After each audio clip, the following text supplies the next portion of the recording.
כמו שכל ראש רשות יודע, מאחורי ראש רשות מוצלח עומד גם בדרך כלל מנכ"ל מוצלח, וכך גם במשרד הפנים, וגם שם יש מנכ"ל מצוין וקשוב, ורונן פרץ עונה על כל ההגדרות האלה.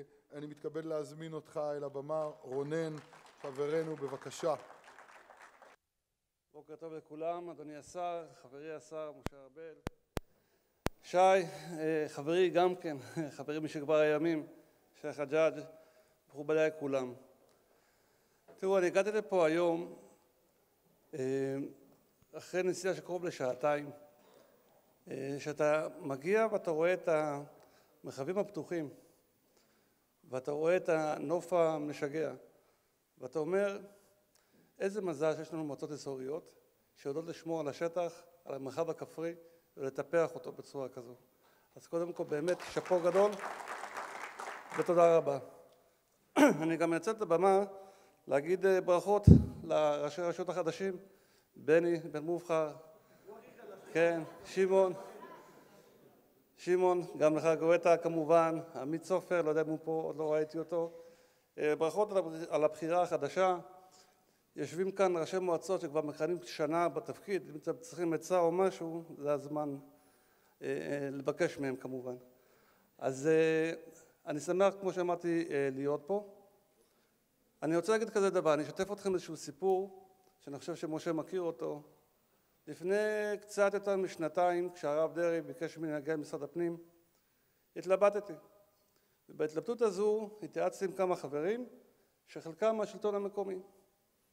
העצה הראשונה שקיבלתי מחבר קרוב שלא אנקוב בשמו, מתוך המערכת, אמר לי, רונן, מה אתה צריך את זה?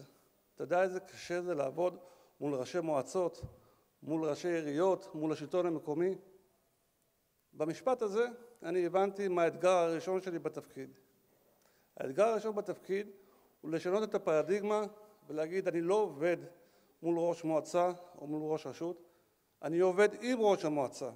אני עובד עם ראש הרשות, אנחנו לא אחד נגד השני, אנחנו לא בשני צדדים שונים של המתרס, ואני חושב שבשנתיים שאנחנו בתפקיד, משרד הפנים אכן שינה את התפיסה שלו, השיתוף פעולה שיש לנו כמשרד, עם ראשי המועצות, עם ראשי העיריות, אני חושב שהוא חסר תקדים, ואני רוצה להודות על כך גם לכם ראשי המועצות, גם לך שי, כמי שעומד בראש הפורום, גם לחיים ביבס כמובן צריך להגיד את התודה. השיתוף פעולה הוא המפתח להצלחה שלנו ביחד, במאבקים משותפים.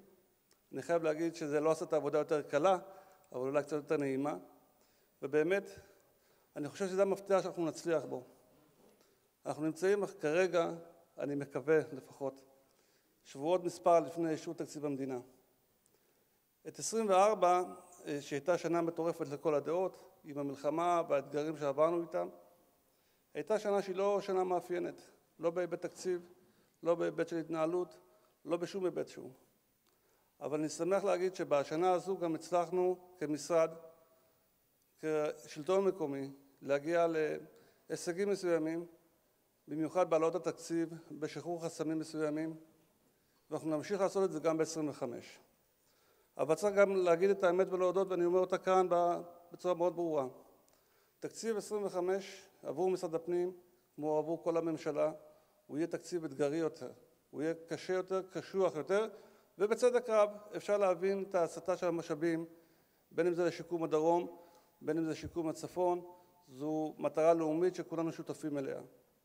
אני מבקש לנצל כמשרד את שנת 25 לשנה של התארגנות מחדש, של התבוננות פנימה, קודם כל בתהליכים שהתחלנו אצלנו, להפחית רגולציה, להקטין את הבירוקרטיה, לשחרר חסמים. זו המטרה שלנו כמשרד, זו תהיה ההתמקדות שלנו בשנה הקרובה. ויחד איתכם, לקחת את התהליך שהתחלנו איתו עם שי, עוד בשנה שעברה, ועם ישראל גנץ, חברי היקר. וכל מה שקשור ליישובים הגדולים, כשבסוף השנה כבר הרחבנו את זה לא רק ליישובים גדולים, אלא גם לוועדים רגילים, ולבחון איך אנחנו ביחד, בכלים שהם לא בהכרח כלים תקציביים, אלא גם בכלים אחרים, מחזקים את השלטון הדו-רובדי, את השלטון המועצתי. אני חושב שהגיע הזמן, אחרי הרבה מאוד שנים, לעשות בחינה ולראות מה הכלים שיש לנו, גם תקציביים אבל לא רק, לחזק את השלטון האזורי.